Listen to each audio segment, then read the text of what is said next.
급격한 저출산과 고령화로 인해 15세에서 64세의 생산 연령 인구가 2020년부터 감소하기 시작했습니다. 이는 노동력 부족과 경제 성장의 제약으로 이어집니다. 인구 구조의 변화가 급격하게 진행되는 상황에서 여성의 경제 활동 참여는 노동력 확보와 성평등, 그리고 사회적 통합의 측면에서 중요한 역할을 합니다. 여성의 지속적인 경제 활동 참여를 위해 정부의 일가정 양립 정책이 확대되고 있지만 보다 근본적으로 여성의 경제 활동 참여를 촉진하기 위해서는 인적 자본을 강화하는 것이 중요합니다.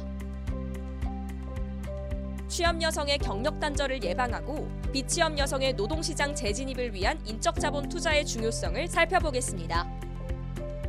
먼저 여성 취업자의 인적 자본 투자가 경력 단절 위험에 미치는 영향입니다. 출산 후 여성들은 출산 직전과 비교하여 평균적으로 37.2%포인트 취업 가능성이 감소합니다.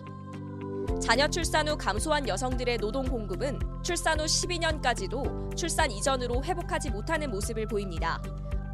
출산 전 직업 관련 교육 및 훈련 참여는 여성의 경력 단절 위험을 17.3%포인트 크게 낮추며 이 효과는 장기간 지속됩니다. 하지만 직업 관련 목적의 교육 참여 비율은 남성이 여성보다 높고 기업 규모가 클수록 참여율이 높아지는 특성을 보입니다. 특히 300인 이상 기업은 10인 이하 기업보다 3배 이상 높은 참여율을 보입니다. 다음은 자영업자의 인적 자본이 사업 생존에 미치는 영향을 알아보겠습니다.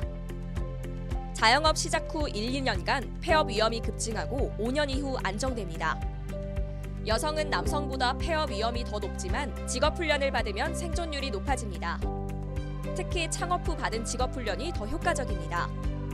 일반적으로 취업자에서 자영업으로 진입한 경우가 비취업자에서 자영업으로 진입한 경우보다 생존율이 높습니다. 특히 여성은 자영업에서 자영업으로, 남성은 임금 근로에서 자영업으로 이동할 때 생존율이 더 높았습니다.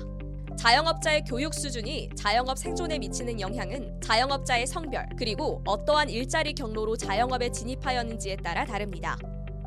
하지만 남녀 자영업자 모두 자영업 경력이 길수록, 그리고 창업 이후 직업훈련을 받았을 때 자영업 생존율이 더 높아졌습니다.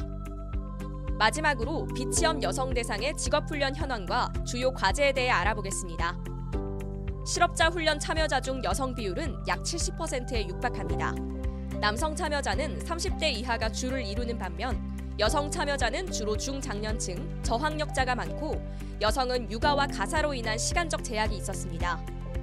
지역별 실업자 훈련 참여를 살펴보면 서울 지역의 실업자 훈련 참여율이 특히 높게 나타났습니다. 선호 직종은 성별로 차이를 보이는데 여성은 보건의료와 돌봄 서비스를, 남성은 기계장비 설비 분야를 선호합니다. 직업훈련은 수료율이 높고 참여자의 자신감 향상과 임금 상승에 효과가 있습니다. 하지만 인프라 부족, 한정적인 훈련 범위, 수요 공급 미스매치 등의 문제가 있어 개선이 필요합니다. 우리나라 여성들은 높은 교육 수준에도 불구하고 경력 단절 비율이 높습니다.